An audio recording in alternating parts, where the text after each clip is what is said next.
সুশীল উপদেষ্টার কথায়, কোন শাশুড়ির কথায়, দিল্লির কথায় সেই সিদ্ধান্ত হবে না।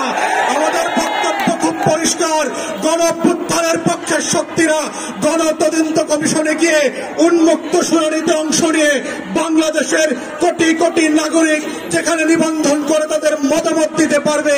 প্রধান উপদেষ্টাকে আমরা বলেছিলাম জুলাই আগস্টের গণঅভ্যুত্থানকে ঘিরে একটা গণতদন্ত কমিশন করেন, এবং আমরা এটার ফরম্যাট পর্যন্ত একাধিক উপদেষ্টাকে দিয়েছি। আমেরিকার কংগ্রেশনাল হিয়ারিং এর মডেলে, সিনেট হিয়ারিং এর মডেলে, ব্রিটিশ এবং ইউরোপিয়ান পার্লামেন্টগুলোতে যেভাবে উন্মুক্ত শুনানি হয় সেই শুনানির মডেলে করে সেইখানে গণতদন্ত কমিশন হতে হবে। আজকের ইনকিলাব মঞ্চে এসে যেইভাবে শহীদরা তাদের বক্তব্যের কথা বলছে, সেই উন্মুক্ত শুনানিতে যেটা পিটিভি লাইভ সম্প্রচার করবে, সেখানে শহীদ পরিবার এসে তার গল্পের কথা বলবে, তার কষ্টের কথা বলবে, তার আকাঙ্ক্ষার কথা বলবে। আগামী দিনে আওয়ামী লীগের রাজনীতি থাকবে কি থাকবে না সেই কথা 1400 শহীদ পরিবারকে সিদ্ধান্ত নিতে হবে। কোন সুশীল উপদেষ্টার কথায়, কোন শাশুড়ির কথায়, দিল্লির কথায় সেই সিদ্ধান্ত হবে না। আমাদের বক্তব্য খুব পরিষ্কার, গণঅভ্যুত্থানের পক্ষের শক্তিরা গণতদন্ত কমিশনে গিয়ে উন্মুক্ত শুনানিতে অংশ নিয়ে বাংলাদেশের কোটি কোটি নাগরিক যেখানে নিবন্ধন করে তাদের মতামত দিতে পারবে, সেই মতামতের উপরে ভিত্তি করে আওয়ামী লীগ প্রশ্ন, গণহত্যার প্রশ্ন, জাতীয় পার্টি এবং 14 দলীয় দিল্লির গোলামদের ভবিষ্যৎ কি হবে সেইটা সিদ্ধান্ত নিতে হবে, এবং সেই সিদ্ধান্তের উপরে ভিত্তি করে আওয়ামী লীগের ভবিষ্যৎ নির্ণীত হবে। এই প্রস্তাব দেবার 7 মাস 8 মাস পেরিয়ে গেলে পরে আমরা দেখতে পাচ্ছি জুলাই গণহত্যা নিয়ে কোন উচ্চবাচ্য করবার আয়োজন দেখতে পাচ্ছি না।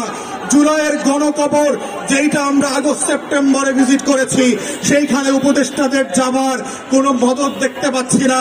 অথচ এখানে অনেক উপদেষ্টা দেখেছি 71-এর চেতনা বিক্রি করতে করতে, 14ই ডিসেম্বরের শহীদদের কবর জিয়ারত করতে করতে মুখে ফেরা তুলে ফেলেছেন, কিন্তু রায়ের বাজার বধ্যভূমিতে জুলাইয়ের 114 শহীদের কবর জিয়ারত করার সময় তাদের নাই। প্রধান উপদেষ্টাকে বলছি এই শহীদরা না থাকলে প্রফেসর মোহাম্মদ ইউনূস আপনি আজকে জেলে থাকতেন। 6 তলার বিল্ডিং, লিফট ছাড়া, বিদ্যুৎ ছাড়া বিল্ডিং এর 6 তলায় হাসিনা আপনাকে উঠবস করাইতো, সেই দিনের কথা ভুলে যাবেন না। আপনার মামলাগুলো আজকে আদালত দিয়ে নাই করে দিয়েছেন। এই নাই করার রাজনীতি হইতো না, আপনার মামলা চলতো।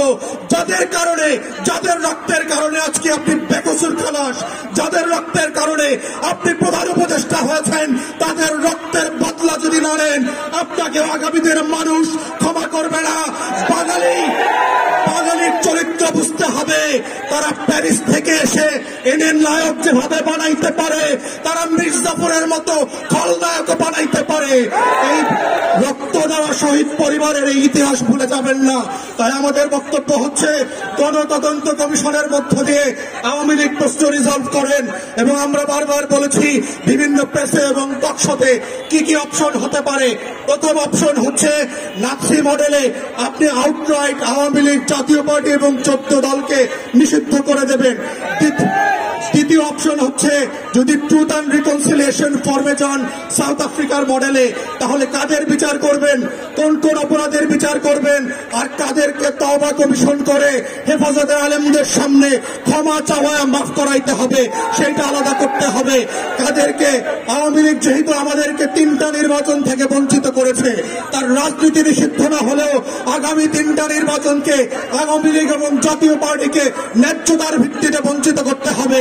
কারণ সে জাতিকে নির্বাচন করতে দেয় নাই, ভোট দিতে দেয় নাই। আওয়ামী লীগের কোন পদস্থ নেতা ওয়ার্ড ইউনিয়ন থেকে শুরু করে যারা এমপি মন্ত্রী হয়েছে গত 16 বছর, তারা বাংলাদেশে আর কোনদিন রাজনীতি করতে পারবে না। ঠিক এইরকম শক্ত করে গণতদন্ত কমিশনের মাধ্যমে প্রয়োজনে গণভোটে দিয়ে আওয়ামী লীগ, জাতীয় পার্টির প্রশ্ন ন্যায্যতার ভিত্তিতে সমাধান করবার মধ্য দিয়েই আজকের এই শহীদদের বিচার ফয়সালা হইতে হবে। এই দাবি আহ্বান রেখে আমার বক্তব্য এখানে শেষ করছি। সবাইকে অসংখ্য ধন্যবাদ। আসসালামু আলাইকুম।